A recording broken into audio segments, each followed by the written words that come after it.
अस्सलाम वालेकुम मेरे प्यारे दोस्तों, उम्मीद करता हूँ आप सब ठीक होंगे, अल्लाह की खैरियत से होंगे। ये देख के छोटे बच्चों ने 2 अंडे दे दिए। ये ले उठ के भाग गया क्योंकि वो उसका दाना चुगने चले गए। ये देखिए छोटे छोटे अंडे उठा नहीं सकते।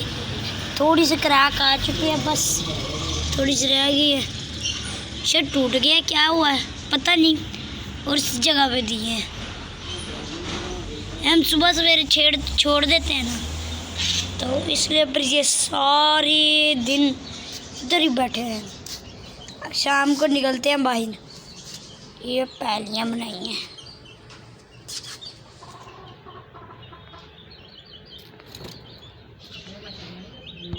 ये हैं जी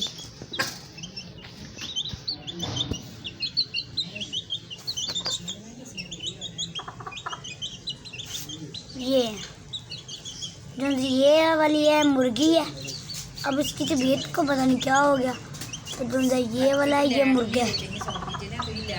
ओह सॉरी, देख लूँ गाइस, भूल जाता हूँ। एक तो ब्लैक वाली मुर्गी है और ये वाइट वाला क्या नाम मुर्गा है। इधर गए।